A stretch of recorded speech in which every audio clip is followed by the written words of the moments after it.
I had always felt like Southern food was food that came from Charleston and food that came from Savannah and New Orleans.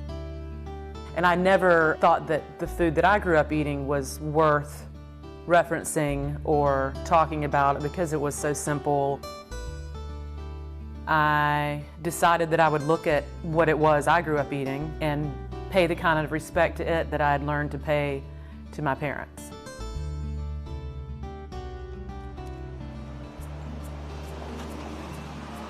Still don't have my picture up on the wall. Oh gosh, yes you do, there it is. There it is. I look like hell, Chuck. You gotta do better than that. I am a chef and a daughter of Eastern North Carolina who has been living here for the past 12 years running a restaurant.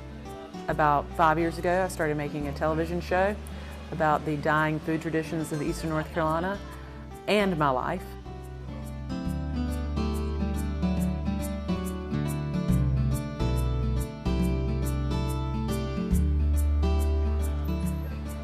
My dad is a well-known guy in Eastern North Carolina.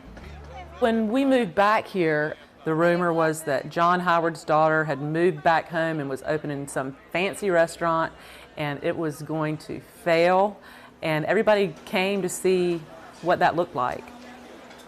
There were bets on how long we would last.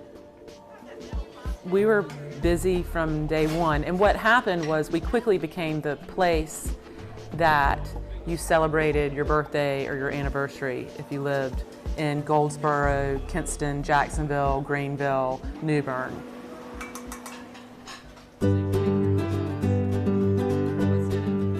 We are in a society that values the wisdom that comes with living in urban environments over the wisdom that comes from living in rural environments.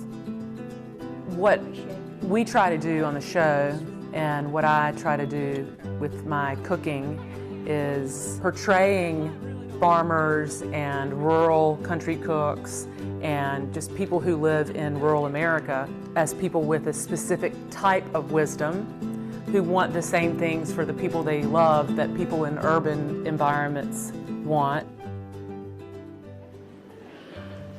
I think our communities don't expect enough out of themselves.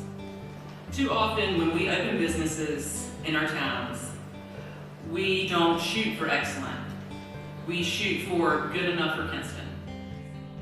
Our understanding of the value of this place has encouraged us to invest in this place in a way that will hopefully prompt more growth.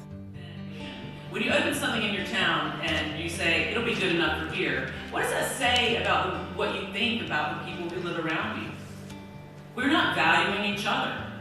Let's do something excellent because we are capable.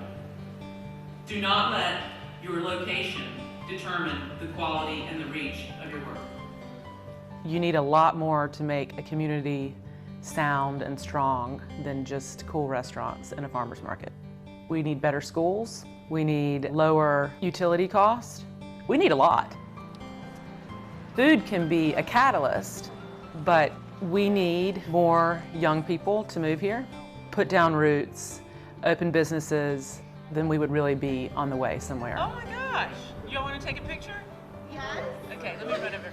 They came from Delaware. That's I had a good time. Oh my gosh, it was amazing. We ate there twice and it was Best meal. The thing that I find the most pride in is that through the restaurant and through the show and through my book, I've been able to give a lot of people pride in where they came from. And not even just people who come from Eastern North Carolina, but I have people who reach out to me all the time and say, you know, I grew up in East Tennessee and I always hated where I came from, and reading your book or watching your show makes me see it in a different light, and it makes me feel better about myself. That makes me feel like what I'm doing is important.